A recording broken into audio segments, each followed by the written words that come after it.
We'll hear argument next in Case 18-5924, Ramos versus Louisiana. Mr. Fisher. Mr. Chief Justice, and may it please the Court. Last term in Timms against Indiana, this Court reaffirmed the well-settled rule that incorporated provisions of the Bill of Rights apply the same way to the states as they apply to the federal government. Taking that rule as a given, the state does not defend Justice Powell's pivotal vote in the Apodaca case. And indeed, that reasoning flouted precedent at the time and has since been relegated to nothing more than an isolated relic of an abandoned doctrine. The state's only defense in support of the judgment below is that the Sixth Amendment does not require unanimity at all, that is, not in state courts or in federal courts. This Court should reject that argument. As the Court has said many times over many decades, the Sixth Amendment requires a unanimous verdict to convict. In particular, what the Court has said is that the Sixth Amendment right to trial by jury carries with it the essentials of the common law. And the common law authorities are uniform, explicit, and absolute. Unanimity is an absolute requirement to trial by jury. And the reasons that the common law commentators gave for that rule resonate just as powerfully now as they did then. In a nutshell, we are not prepared to take away somebody's liberty unless a cross-section of the community uniformly agrees that criminal punishment is appropriate. Now, I don't think the state disputes that historical account that I just gave you, or even that unanimity is central to the proper functioning of the jury trial right. Instead, what the state says are two primary things. First, that the drafting history of the Sixth Amendment suggests that the framers meant to dispense with that historical rule. And second, that that historical requirement of unanimity is no more important than the 12-person rule, which this Court said is not part of the Sixth Amendment in Williams. So let me turn to those two arguments. Let me start with the drafting history. And we think for three reasons the state has overread the drafting history.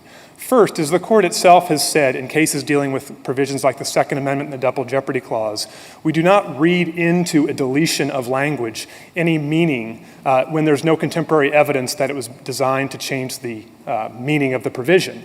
And that's all the more true here because of the contextual backdrop. The state talks about the fact that many states at the time had trial by jury provisions in their own constitutions, and correctly notes that some of those provisions explicitly required unanimity, but some of them didn't.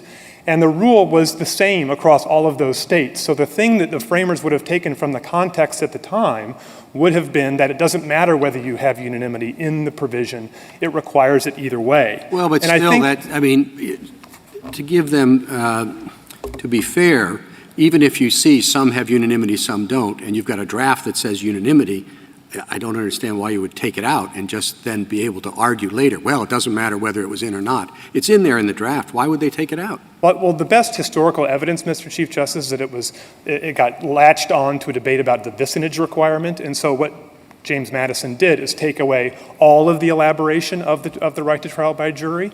And so I think actually the best example also to respond is the Pennsylvania Constitution, which at the time of the founding required unanimity explicitly. And then Justice Wilson actually rewrote the Constitution in Pennsylvania to take it out. And remember, Justice Wilson, as we note at length in our brief, was one of the leading expositors of the common law notion of trial by jury and the Sixth Amendment requiring unanimity. And I think that was the last thing I wanted to say about the drafting history, is that one would think that if the framers had dispensed with 400 years of uniform practice, that somebody would have said something about it.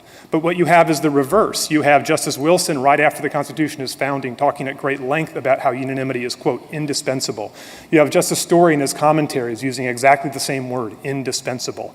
And you have any number of other criminal law treatises at the time, all of which are gathered in our brief and at greater length in the ACLU brief that canvasses the history, all reinforcing this notion. You are asking us to overrule Apodaca, so we do have to think about stare decisis. And last term, the majority was lectured pretty sternly in a couple of dissents about the importance of stare decisis and about the impropriety of overruling established rules. I'm thinking about the dissent in Franchise Tax Board and the dissent in Nick versus Township of Scott. And a very important consideration in considering stare decisis is reliance. So it would be helpful to me if you could compare the reliance that's at issue here. Louisiana and Oregon have tried thousands of cases In reliance on Apodaca, the court said this was okay. We've never suggested that it wasn't. We've denied cert in lots of cases. So can you compare the reliance here with the reliance in Franchise Tax Board and in NIC? Well, I think, Justice Alito, I'd like to make both a legal comparison and a factual comparison.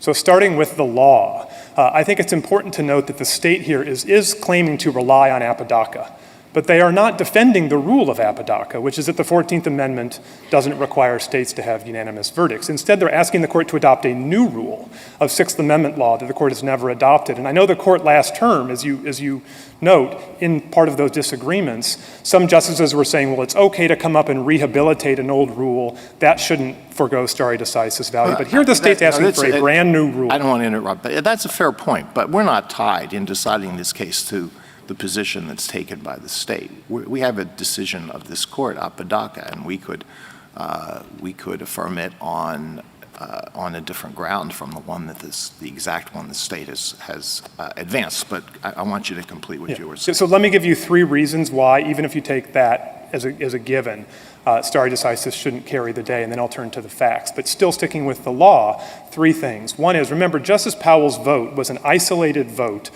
where there was no majority for the court, and it was indeed, his vote was rejected by the other 8 justices on the court. So could I ask you, this is so unfair, Mr. Fisher, but could I ask you to take that out of your analysis and just pretend for the remainder of your analysis? I think that that's an important consideration, which I'm not quite sure how to think about. Mm-hmm. But if you assume that this was, just any old 5-4 decision. So I would then move to my second point, which would be that that 14th Amendment rule, even if it had been adopted by a majority, is a derelict in the law. It is isolated. It is really an abandoned relic of past jurisprudence. And you don't have to look further than the last term in Timms. You can look at the McDonald opinion, and you can look at any number of other opinions from this court that say the same standards have to apply to the states as the federal government. I mean, it would be an outlier. It would be something that says, look, we have an exception here. We are going to treat this amendment differently. But, we tolerate a pretty significant degree of diversity in state criminal procedure, and this could just be one of those sorts of rules where we say, there are occasional times where we think that the state gets to decide something on its own. And so, yeah, it's an anomaly. Usually we do look in stare decisis reasoning for anomalies, but this is not the kind of anomaly that should concern us over much because, in general, criminal procedure law is loaded with anomalies. Well, Justice Kagan, I think, let me respond to one thing that I hope isn't fighting the premise. But what I would say is if you look at the court's incorporation jurisprudence, that is the one place the court has not accepted anomalies and where the court has said that stare decisis is a very low ebb when it comes to states following the fundamental rules of the Road and the Bill of Rights. So I think that on that level, it is a different kind of a situation than the ordinary stare decisis case. Recognize that exception. Pardon me? Tibbs, in saying the excessive fines clause applies to the states, recognize Apodaca as an exception. Recognize the Sixth Amendment was the one exception to complete incorporation. That's right, Justice Ginsburg, and I think my argument today is that even though that's been an exception for several years, it shouldn't go forward. It doesn't have any footing in the law. There's no 14th Amendment footing. So let me turn to the I think back to Justice Alito's question, because I think you were asking me about convictions. And I think this is another area where stare decisis actually has less to say than normal. And that's because the court already has a developed set of doctrines, like the Teague jurisprudence and the Griffith jurisprudence, that are themselves designed to give states reliance interest in past precedent from this court. So unlike the ordinary case, Franchise Tax Board, and any number of other doctrines, you have a whole separate set of doctrines that the state can invoke to support its reliance interest in those past we don't know convictions. how a decision in your favor in this case would play out in collateral review, either in federal court or in state court. But do you think, I can well envision seeing you up here in a term or two arguing that this is the rule that you're trying to persuade us to accept today is a watershed rule of criminal procedure. Do you think that's a frivolous argument? I don't think it's frivolous, Justice Alito. I think the best thing the state will have to say for itself in that respect is that Duncan itself, when the court incorporated the right to jury trial, Duncan itself was not held to be retroactive in the De Vistano opinion. And in Shiro against Summerlin, the court reaffirmed that precedent. But Justice Alito, the core point that I'm making to you today is in deciding whether to overrule a past case, absolutely reliance interests are at stake. But there are separate doctrines to protect those reliance interests so that I don't think you should give them undue weight in this situation. And I don't think the court has given those kinds of things undue weight in the past. And I would direct the court back to its McDonald decision where it cataloged all the times over the years in the court's incorporation jurisprudence that it has overruled past cases. And I don't think there's any other area of law in the court's jurisprudence where stare decisis over the years has held less value than What about incorporation. what about the size of a jury? If we were to accept your argument here, how or could we draw a distinction between this case and the precedents on size of a jury? Well, Justice Kavanaugh, I think Williams itself tells you how you would do that. It says that the question under the Sixth Amendment is whether the feature at issue is an indispensable feature, or as the court also put it, an essential feature of the right to jury trial as we practice it in this country. And what the court concluded in Williams after looking at the historical sources was they were mixed, and probably the better reading of those sources were the 12-person rule was just a historical accident. And so that is a holding of this court that puts it on the other side of the ledger from the uniform common law authorities when it comes to unanimity. And that holding, moreover, Justice Kavanaugh, would be entitled to stare decisis effect. Do you think we would have to? Mr. Fisher,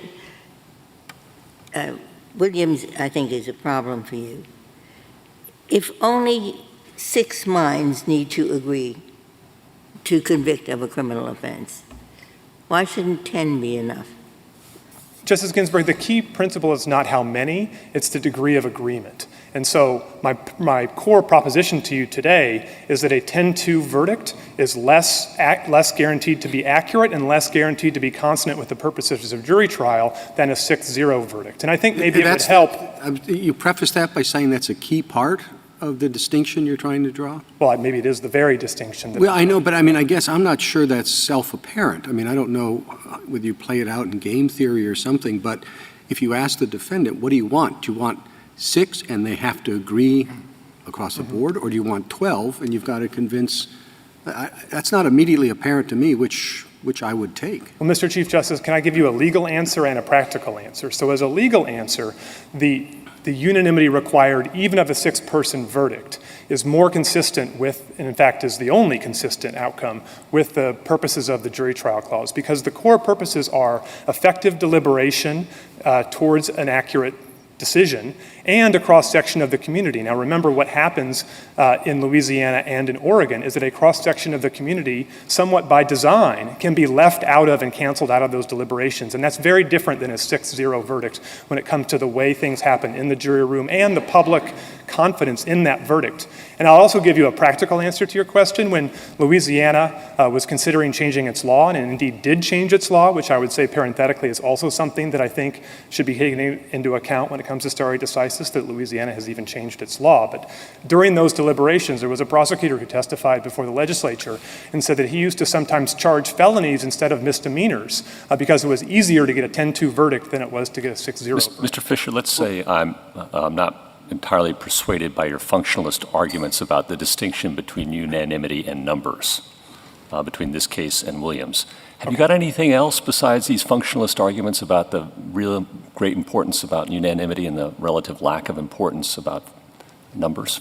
I think what I would say to you, Justice Gorsuch, is the text of the Sixth Amendment understood through its purpose distinguishes this case from Williams. And so let me explain what I mean by that. The text of the Sixth Amendment says the defendant has a right to trial by jury. And so the key is, what does that phrase mean? And from history, we know that that phrase meant that not just that the defendant got a jury, but that the trial by jury included the way the jury reached its decision. In fact, if we have a jury who hangs or can't reach a verdict, there's a mistrial. So we don't even have trial by jury. So that's inherent in the term. I think what the court said in Williams is that, of course, there are going to be some features of the common law. Imagine, for example, that the jurors all had to wear a particular color jacket to courtroom. there's going to be certain incidental features of the right to jury trial that don't necessarily have to be read along with the Sixth Amendment. There would be certain things that happen to occur at common law that wouldn't necessarily be brought forward today. Now, I think maybe what you're driving at to some degree is, I think there is an argument, and there was a powerful argument made in Williams, that the 12-person requirement shouldn't be thought of that way. There were some people who thought the 12-person requirement was also a very important feature. But of course, there were others who didn't. Lord Coke, which the court quoted, and many other commentators thought, well, no, 12 people is just a fanciful number. It's inherently arbitrary. It doesn't really mean anything. And so all we're getting at in this case, I think, are what's the core meaning of the phrase trial by jury. Do you think, Mr. Fisher, that we would also have to overrule Ludwig versus Massachusetts if we overruled Apodaca? If I understand it right, that was another case in which Justice Powell's unusual approach to incorporation ended up being the deciding vote in the case. It's about a two-tier jury system. That's right, Justice Kagan. I think that all my position here today would tell you, if you were to revisit that, is that Justice Powell's vote in that case, just like in this case, doesn't set up a rule of law the court should adhere to. But you would still have a separate Sixth Amendment question in Ludwig, which the court divided on, and you'd consider that case on its own terms. And to be perfectly candid with you, I don't even know what the common law would say about the two-tier jury system. That was not something the court considered in that case, and to be a whole different set of arguments. You started off, and then I told you to stop, but I thought I'd give you an opportunity to do it again. I mean, what are we to make of this 414 reasoning of Apodaca, and what do you think the rule should be about stare decisis going forward? Do you need a majority? Do you just need a controlling rule? What's the right way to think about that? Well, I can tell you what I think, and I can tell you what the court has done. I think that there are times where a single vote could be accorded stare decisis effect, particularly if it's comfortably a narrower ground within the Marx rule. But then you have other cases more like this, where Marx doesn't so easily fit onto that system. And I think that the most recent time the court dealt with a situation like that was the Hughes case a couple terms ago, where you had a 414 vote in the prior case. And what the court said is, we're going to consider this issue fresh. The court did the same thing in Seminole Tribe. And Seminole Tribe's a good example of a case that drew deep divisions within the court as to what the substantive meaning of the 11th Amendment was. But Justice Souter, in his dissent, said, I do not begrudge the majority for considering this issue fresh, because there was no majority of the court that had previously spoken to it, and our votes were all over the map. Well, what about a party that has to make decisions about how it's going to order its affairs in the wake of a decision that it wins, but does it in a 414 decision? What is that party supposed to do? Say, well, all right, we won this case, but we really can't rely on it because we don't know because it has no stare decisis effect. And then what happens as the years go by and nothing happens, the court doesn't come back to that question? Well, Justice Alito, I think that at least in the ordinary case, the party would have every right to rely on this court's decision, subject to the ordinary principles of stare decisis that we're deciding. I think the one thing that makes this case unusual is you would think that if the party did rely on that prior case, they'd at least come up and defend it instead of ask the court for a different rule. And I think that just tells you something about how discredited the fifth vote in this case is, which I think makes it almost a universe of one. I can't think of, I've looked and I haven't found any other case where somebody has come up to this court and said, I'm not even going to make an argument based on the provision of the Constitution on which the previous decision rests. Can I come back to the math question that was alluded to earlier? I'm not myself, I must confess, capable of doing this math, but somebody could. So if you hypothesize a jury pool with a certain percentage of jurors who are inclined to acquit, and you ask, is there a greater likelihood of acquittal with a 6-0 verdict than a 10-2 verdict or an 11-1 verdict, or if a state decides to have a jury that's bigger than 12, a 15-1, a 15-person jury, 14-1, 19-1. When we get to the point where the chance of acquittal is in favor of the non-unanimous rule, would that be unconstitutional? My rule is that any time the state deviates from unanimity, it is unconstitutional. So even if a state were to go beyond the number of 12, and I think the reason why is because it's a different phenomenon when somebody disagrees in the jury room. And I don't mean to be presumptuous, but I've heard some justices of this court remark there's a difference between a 9-0 opinion and an 8-1 opinion. When somebody puts reasonable, good faith views on the table and requires an answer from the others, it sharpens one's thinking, it leads to better results sometimes. And I think at least in a jury room, that would be the case. You really want to argue that? So if a petit jury had to be as big as a grand jury and you were representing a criminal defendant, you would say, 6-0 is better for us than 21-1. Justice Alito, perhaps there'd be a number where that argument would start to be difficult, and I think that what I would tell you is the history and tradition of this country makes it highly unlikely that we're ever going to see a system like that. What we have uniformly almost throughout the states is a ceiling of 12, and I think you talked about a math problem, and I think maybe it's also helpful to remind the court of the court's decision last term in Flowers, where the court talked about the math of peremptory challenges. And I think you have a similar math problem here, which is if you have one or two members of a minority on a jury, it could be a racial minority, it could be a political minority, it could be a religious minority, are we really prepared to say that those one or two votes can be utterly canceled out? Do the racial origins of this rule have an impact on how we think about stare decisis in this case? I think they do, Justice Kavanaugh. I think that how should we factor those in? I think in a couple ways. I think when you talk about how reasonable the reliance is from the state, I think it's perhaps justifiable to look at the origins of the law that it's defending.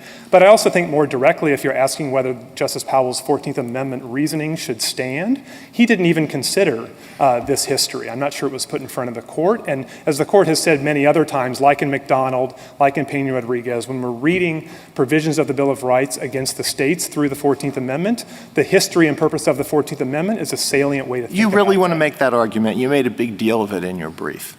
I thought you would abandon it here today. But if another state were to enact the same statute that Louisiana has tomorrow and did it for all of the legitimate policy reasons that have led such entities as the American Bar Association and the American Law Institute and lots of reputable scholars and the framers of the Constitution of Puerto Rico and the people who made the rule in the United Kingdom, all of which allow non-unanimous juries. If that was enacted for that reason, that might be constitutional, but this statute is not constitutional, and the Oregon statute is not constitutional because of the origin that you attribute to them?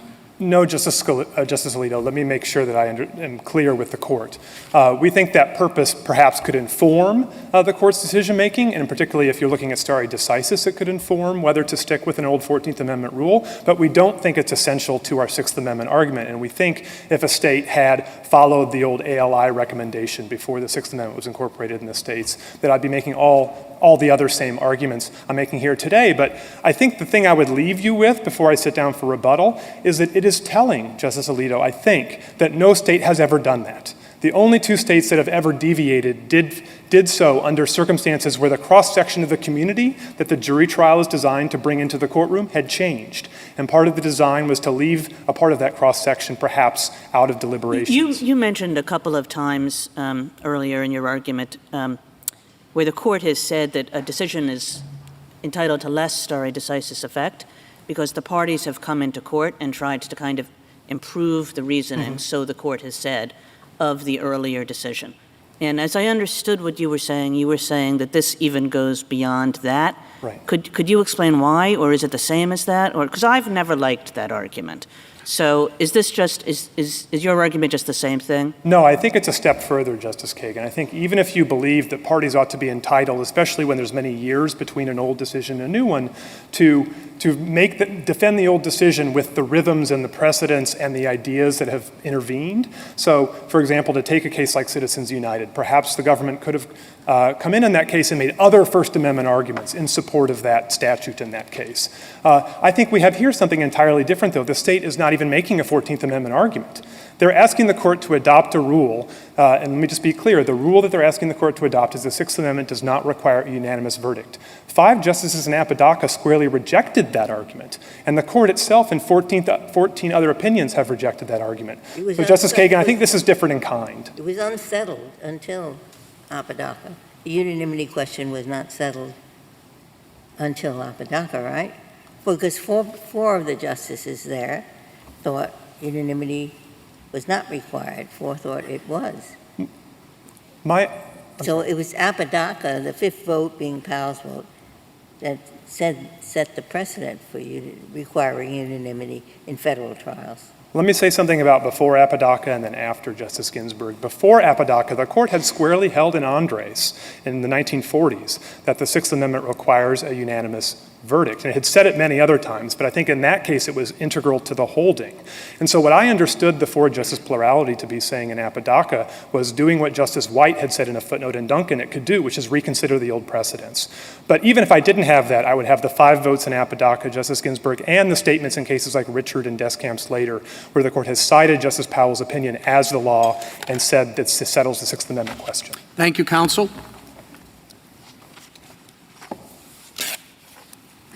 Ms. Murrow?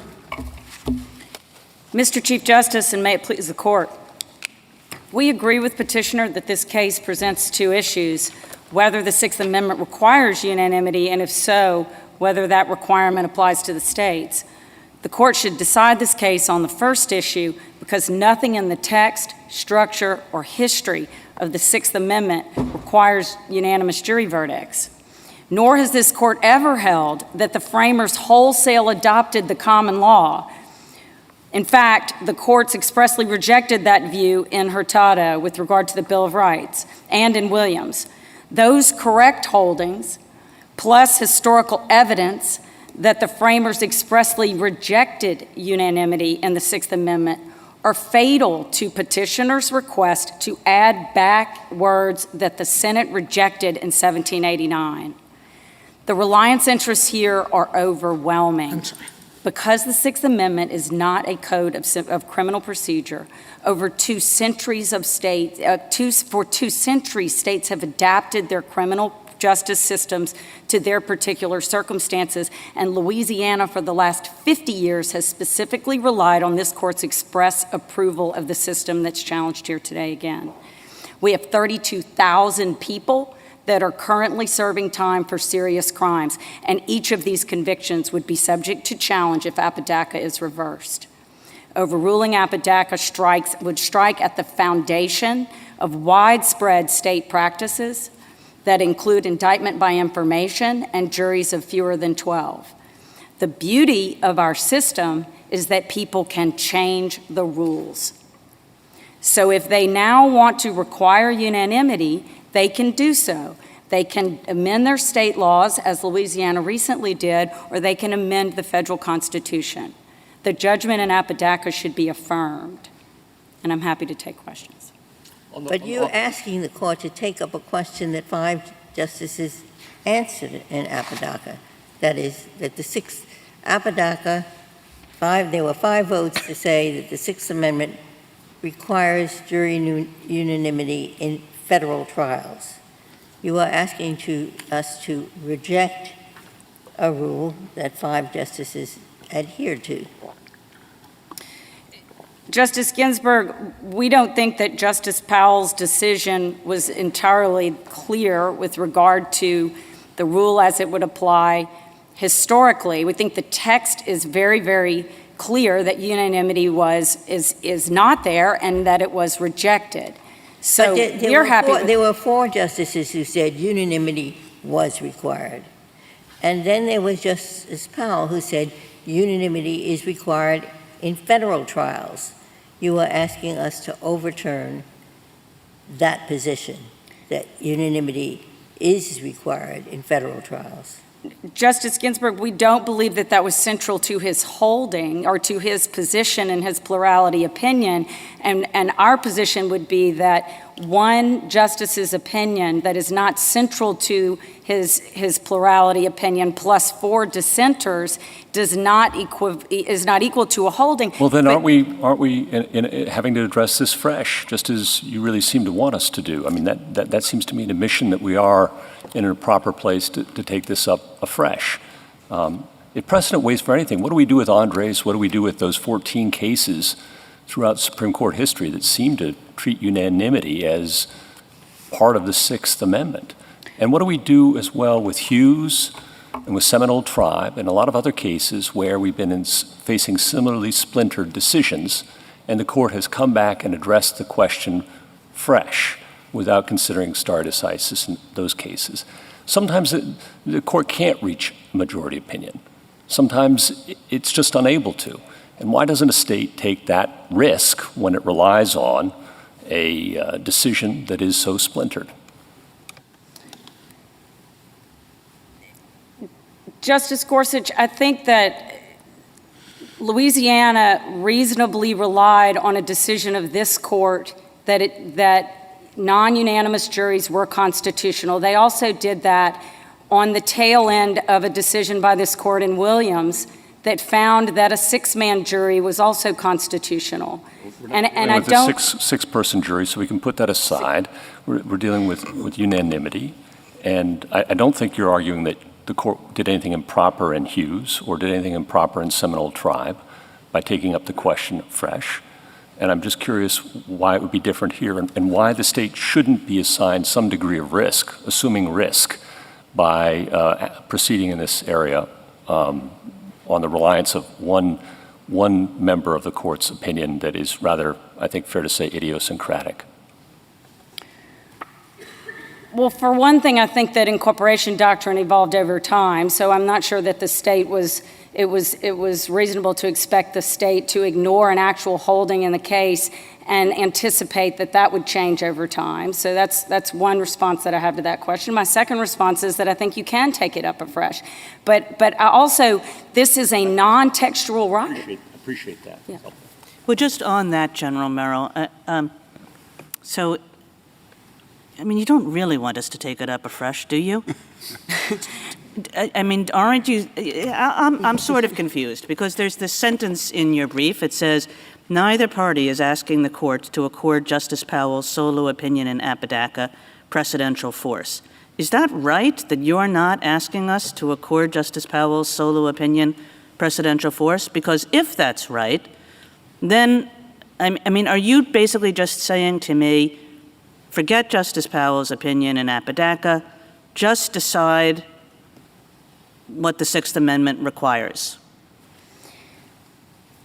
Justice Kagan, I think that given the evolution of incorporation theory, we find ourselves in a position where it is even more important to get the text right and to get the history right. So if that means taking that issue up afresh... But you see, I think I agree with Justice Alito. You have some strong reliance interests here.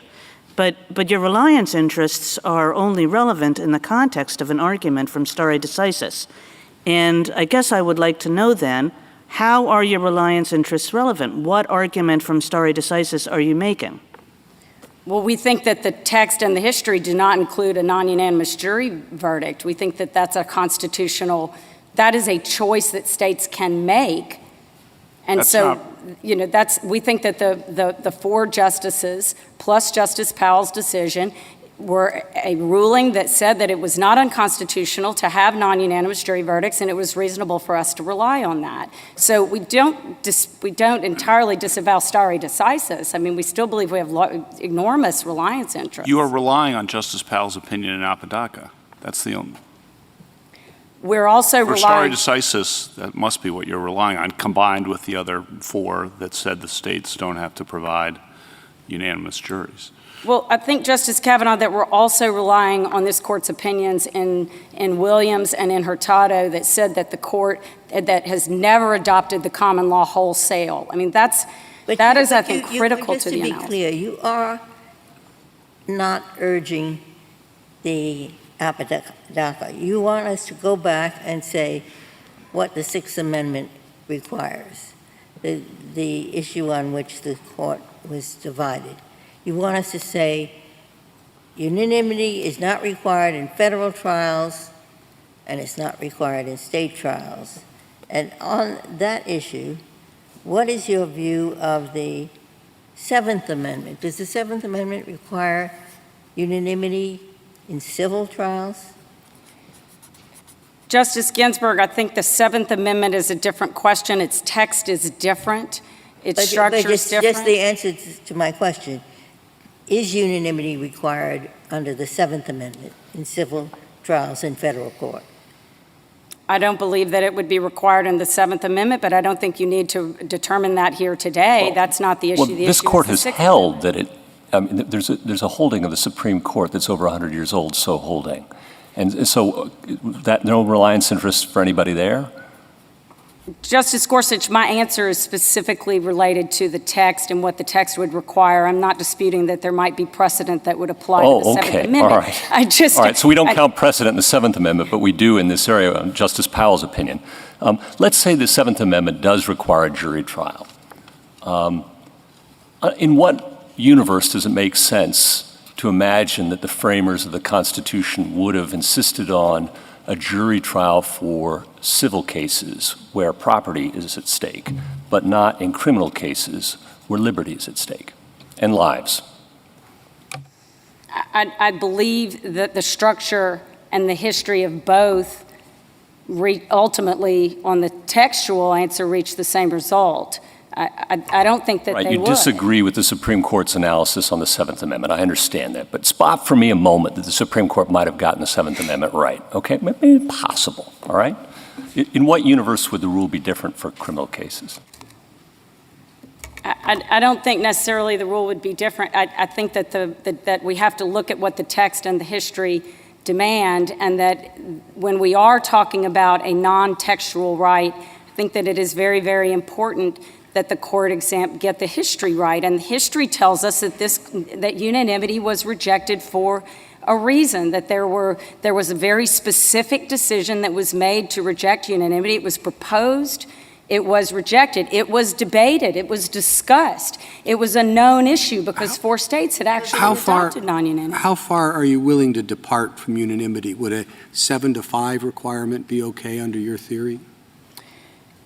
Mr. Chief Justice, I think this court has established some of the outer boundaries already in Williams and in Birch and in Apodaca. So 9 under Apodaca, 9-3 is okay. I would also remind the court that Louisiana, in reliance on this court's decision in Apodaca and in Johnson, went and at a constitutional convention the year after that case was decided, discussed it, expressly relied on it, and increased the voting rules to 10-2. Can we go back to reliance a moment? Putting aside that in Janus, a couple of decisions from the Supreme Court put the unions on notice that that the constitutional theory was on shaky ground.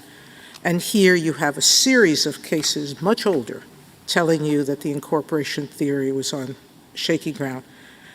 But you're talking about a parade of horribles if we rule against you. How about the parade of horribles if we rule in your favor? How do we decide what's at the essence of the common law jury trial? Would issues like having a fair cross-section of the community in the veneer be in question? We have a case that says that's incorporated. Or what about what we said in Sullivan, that the Sixth Amendment jury right requires a jury verdict of guilty beyond a reasonable doubt? None of those terms are in the Constitution. None of those terms, as far as I know, were part of the discussions at the convention. Are they going to be open to attack now, too, if we rule in your favor? There's no history. There's no anything except our sense of what the essence of the common law right was. And not our sense, but the history of what happened and why. So I think, Justice Sotomayor, that we have the text and what made the cut after the debates over what was missing. But the debates, we have a bunch of people who were in favor of the cuts telling everybody else. Everybody understands that a unanimous verdict is the standard. So we have part of the constitutional debate. Hamilton himself, who drafted it and took out the right to a unanimous jury, basically said during the discussion, it's so self-evident we don't need to include it. So you're looking at history just as in terms of what was taken out, but without the context of the discussion. Not exclusively, Justice Sotomayor. I think we also would agree that due process and and equal protection play a role. I mean, we don't have requirements anymore that it's only 12 white male freeholders. Exactly. So, I think that's an example of how we did not adopt the common law in all of its historical terms. Congress adopted some of that language over time. It was not embedded in the Constitution.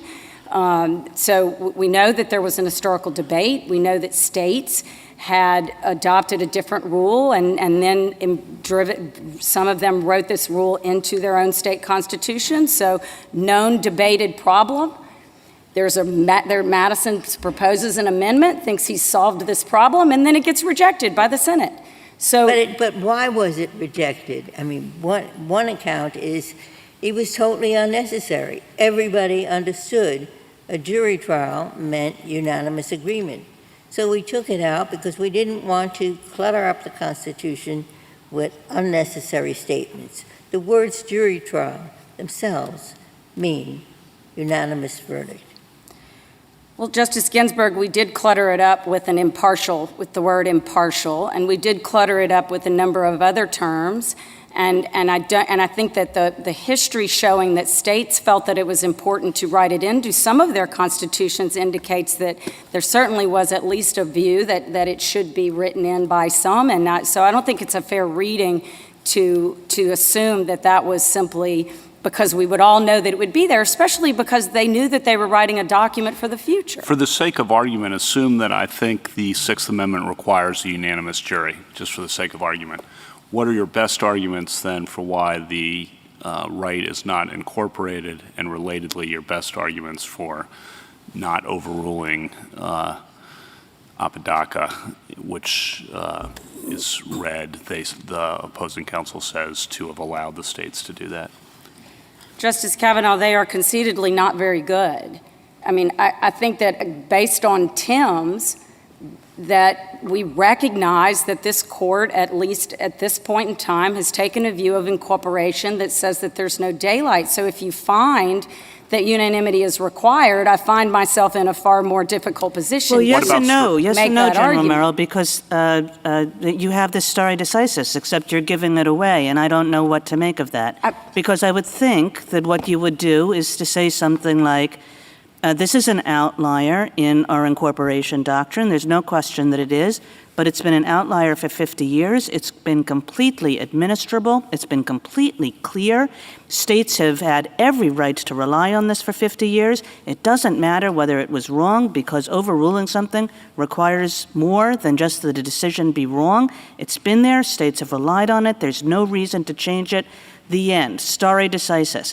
But you're telling me that Justice Powell's opinion isn't entitled to precedential force, isn't entitled to stare decisis effect. So I don't know what to do with that argument anymore. Justice Kagan, I agree with everything that you said about the reasons why this court should affirm Apodaca and that it should be given stare decisis effect. I think that we are struggling with the fact that Justice Powell's decision doesn't seem to be the view of the court, and that the text and the history also, we strongly and firmly believe are on our side. Well, you're not the only state who has an interest here. And in fact, there's only one state going forward as of this moment that has an interest in this, and that's Oregon. And Oregon might change its rule or it might not change its rule. But Oregon filed a brief, and Oregon doesn't make the argument you're making. Oregon says it should be made clear what this brief does not do. It does not address the merits of whether Apodaca was correctly decided. And I think that Oregon finds itself in a position where the democratic process has stalled in anticipation of this decision. So they've written a brief that expressly, I think, emphasizes all of our reliance interests. Puerto Rico has similar reliance interests. There's a long line of cases that dealt with territorials and the right and the Constitution's application to territories. They have similar interests too. So we do think the reliance interests are very, very important. We believe that the judgment was correct. It is certainly true that we, in recent years, have rejected the two-track idea about incorporation. But the opposite isn't a crazy argument. As recently as McDonald, there were some voices on this court that were essentially making that argument with respect to the Second Amendment. And earlier, it's a very respectable argument. It hasn't won the day completely, but that's what Apodaca rests on. Well, Justice Alito, if you're telling me that there is a little bit of daylight, then I'll take it. I mean, I think that, but I also believe the history, that the history shows that unanimity was rejected and that is the correct view. We are not entirely repudiating the Apodaca judgment, and we do have 50 years of reliance, which is why I emphasize that we have 32,000 people who are incarcerated right now at hard labor for serious crimes, and every one of them would be able to file an appeal. People were non-unanimous? No, Justice. Or I don't understand why it would apply to people who were unanimously convicted, maybe, but I think the stronger case would be those people who were convicted by juries that were not unanimous. And how many of those are there? We don't know, because have you any idea, with all the work going into this, has anybody got any rough idea of what percentage of those people who are convicted by non-unanimous juries? There's just no reliable data. Well, if there's no reliable data, can I fairly think that if there had been some data, even if you just take a sample, you would be telling us.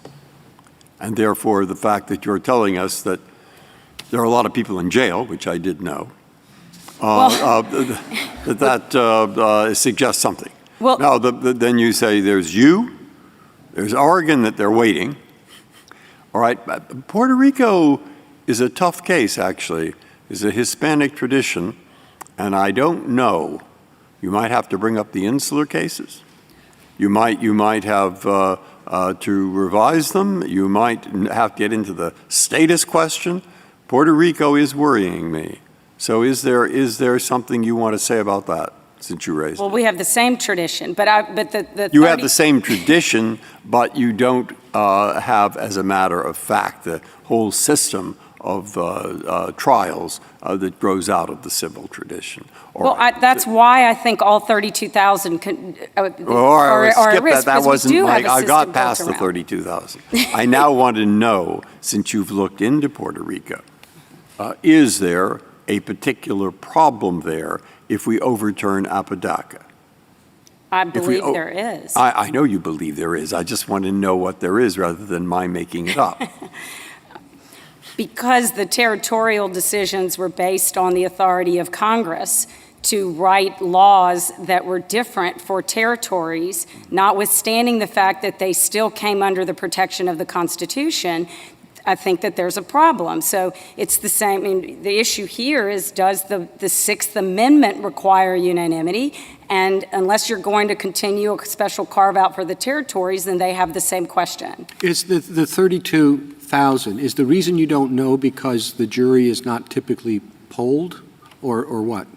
Because it is not always polled, and because that is a responsibility of the defense to do that. And even in some cases where it may not have been recorded or kept. And so the case files seem to be very inconsistent on this. We do know that we are already receiving a flood of these cases, as is this court. We know that we filed 25 briefs in the Louisiana Supreme Court last Friday. So we have this case. This is certainly unsettling the cases, but because a number of those people pleaded guilty based on their expectation of facing a 10-2 verdict, the criminal defense attorneys filed an amicus brief arguing that point. We also have people who everyone that went to trial received this jury instruction. So we're not saying they all win. We are saying that every one of them could file, and it's like throwing. I've got the reliance point. If I believe, one, contrary to what you say, I assume it. I believe that, in fact, the federal right in the Constitution does include unanimity in the Sixth Amendment. Then, two, I think that thereafter it was fairly clear in the law that the federal rules apply to states if we incorporate. But you do have a point if you say there are anomalies in the law. and perhaps we should leave the anomaly alone. And that's where you bring in your reason. The reason being that 32,000 people, et cetera. Okay, I got that structure. Is there any other instance you can think of where, despite a contradiction, which you're allowing under my assumptions to remain, a legal contradiction, the court says, okay, because let sleeping dogs lie. Otherwise, we get serious harm.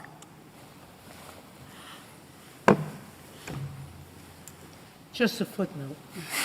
That's not taken care of by Teague and the other doctrines your adversary talked about. Your Honor, I think that one of the significant lines of jurisprudence that comes to my mind is Roe. I mean, I hesitate to bring that into this, but I do think that's an area, and I think that anytime you have a non-textual right that the court has relied on, discussed, related to in passing, I mean, or quoted in passing over time, and changed incorporation doctrine, that it is that much more important to get the text and the history right. So we think that that the judgment in Apodaca was correct. We do have enormous reliance interests. Counsel, on your involved. reliance interests, you say we should worry about the 32,000 people imprisoned. One might wonder whether we should worry about their interests under the Sixth Amendment as well. And then I can't help but wonder, well, should we forever ensconce an incorrect view of the United States Constitution for perpetuity for all states and all people, denying them a right that we believe was originally given to them because of 32,000 criminal convictions in Louisiana? No, Justice Gorsuch. But we don't believe that it was a right that was given to them in the Sixth Amendment. I understand that. I'm talking about a reliance argument. Doesn't that greatly diminish a single state's claim of reliance with respect to a subset of criminal convictions when we're talking about a Constitution that's supposed to endure? No one, and least of all me, is going to stand here and diminish anyone's liberty interests. I think that, so I wouldn't take that position, but even in a long line of this court's significant decisions related to criminal law and criminal procedure, the court has applied them in a forward fashion instead of retroactively. So, I mean, that's a concern for us. Well, if the jury... That's not, the case of retroactivity to convictions that are already final is not before us. It would come before us in a case if you lose this one. But that is not a question that we can properly address here. It hasn't been briefed. It hasn't been decided below. Justice Ginsburg, we certainly do appreciate you not addressing that issue without our opportunity to brief it. I would point out that our law that we just passed makes the law, it does draw a line, and it says that it will apply to all crime, that unanimity will apply to crimes that were committed after January 1st, 2019. So to some extent, we are talking about at least some retroactivity because we've already made a decision to address it going forward. Can I pick up on Justice Gorsuch's question a second? So assume that the Sixth Amendment requires unanimity. I know you disagree. And assume that our law ordinarily requires incorporation against the states of rights that apply against the federal government. So assume ordinarily it would be incorporated. Then we get to the Apodaca question. It seems to me there are two practical arguments for overruling Apodaca if you accept that's holding. One is, as Justice Gorsuch says, there are defendants who've been convicted and sentenced to life, 10-2 or 11-1, who otherwise would have not been convicted. So that seems like a serious issue for us to think about in terms of overruling. And the second is that the rule in question here is rooted in racism, rooted in a desire, apparently, to diminish the voices of black jurors in the late 1890s. So do either of those two, and that doesn't go to the Sixth Amendment, that goes to the stare decisis angle. Do either of those two things, or I guess I should say, why aren't those two things enough to overrule if you accept the legal premises, which I know you don't, but if you accept those, why aren't those two things enough? Again, unfairness to defendants and rooted in racism. So as to the first question with regard to unfairness to defendants, I just do not see how you can separate this from the six-man jury that was approved of in Williams, which is a six-man jury for all crimes less than capital, and six, granted, unanimous rule, but still only six, and Louisiana's rule still requires 10. So I don't think it's fundamentally unfair, nor do I think that this court in any precedent has ever held that it is. But Williams held that the number of jurors was not at the heart of the jury trial right. The court said it was a historical accident. It resembled certain biblical references like 12 apostles, 12 tribes of Israel. There was nothing inevitable about the number 12, but there was about the requirement that whatever the number is, they all agree. Mr. Chief. May you respond? Justice Ginsburg, I think that it was not a historical accident. I would disagree with that description. I think that these two things were married together in every description. The number 12 and unanimous in every description have always been married together. It's hard to say you disagree when Williams described the number 12 as a historical accident. They just say Williams was wrong in that respect. I think that characterization of it was dismissive. That's all. Thank you. Thank you, counsel. 5 minutes, Mr. Fisher.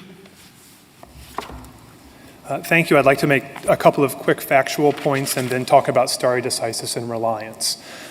Justice Breyer, you asked a couple of questions about numbers and facts. We say in our reply brief, using one of the state's own filings, that there are 36 cases on direct review right now in Louisiana where this issue has been presented.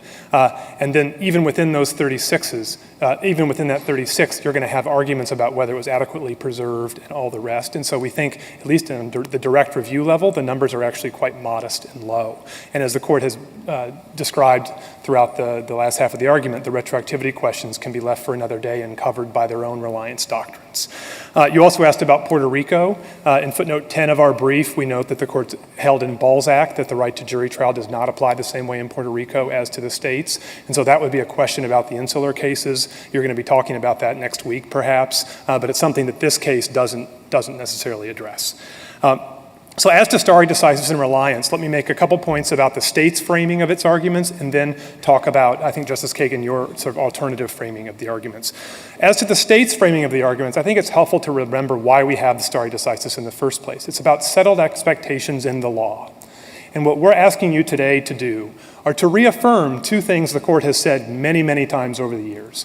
One is the Sixth Amendment requires a unanimous verdict, and second, when an incorporated provision applies to the states, it applies the same way as it does to the federal government. So to write that opinion, all you have to do is reaffirm what you've said many, many times under the law. It is the state's position that would create upheaval as to the law. It would raise questions like the one the Chief Justice asked about whether 7 to 5 is okay. The state not only doesn't answer the question in its brief, it provides no way to answer the question, and that would just be one of many questions that would arise if you agreed with the state's view. So I think then you're left with the alternative argument that what about putting a reliance interest into Apodaca itself? I'm not sure, by the way, that Oregon does that. I think it's also telling that Oregon is not willing to defend. I know it doesn't go the other way like the state does, but it certainly isn't willing to defend Justice Powell's reasoning in Apodaca. But let's imagine that argument were in front of the court. I think there's 3 reasons why you would still overrule Apodaca. The first is the one that a couple of you mentioned, which is that it's not just the interests of the state that have to be taken into account. It's the interests of defendants. And before we take away somebody's liberty, over 600 years of common law tradition and the Sixth Amendment tradition is we demand a unanimous verdict, unanimous consent of the cross-section of the community. And that is important, as the social science brief in this case shows, for accuracy, public confidence, and all the rest. And so those reliance interests, which, by the way, the state itself is not renouncing unanimous verdicts. it maintains the ability under its law to try anyone going forward for a crime committed before January 1st, 2019, and seek a 10-2 verdict. And so that could go on for years, and that ought to be taken into account. Secondly, I think incorporation is just different. I think that's the lesson of the sweep of this court's cases, is reliance interests are less important when it comes to incorporation because the Bill of Rights themselves are so important. When the court says something is a fundamental rule under our way of doing criminal justice, the states have to follow that rule the same way as the federal government. And then the last thing I think that makes this case different than an ordinary stare decisis case is the vote in Apodaca. It's not just that it was a 4-1-4 vote, but it's that the other 8 justices rejected the decisive reasoning in that case. And I think that makes this almost a universe of one.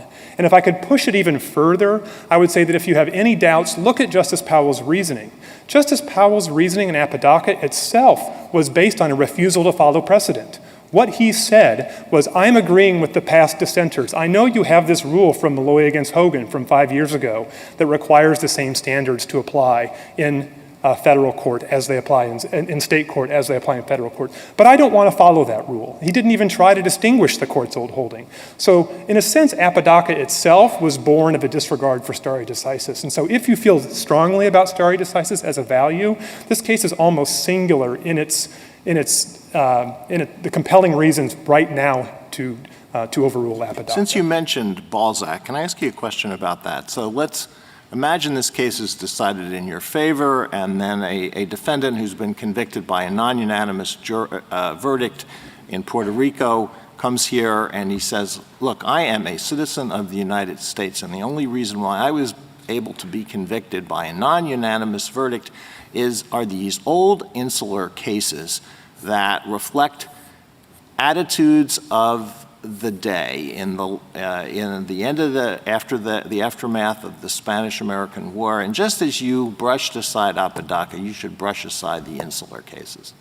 I think I would say that would be different for all the reasons I just outlined. The insular cases were majority decisions from the court. They were based on a view that has not been disregarded or left behind in the court's jurisprudence. There may be arguments parties can make under ordinary stare decisis principles, but the last point I would leave you with is this is not an ordinary stare decisis case. Thank you, counsel. The case is submitted.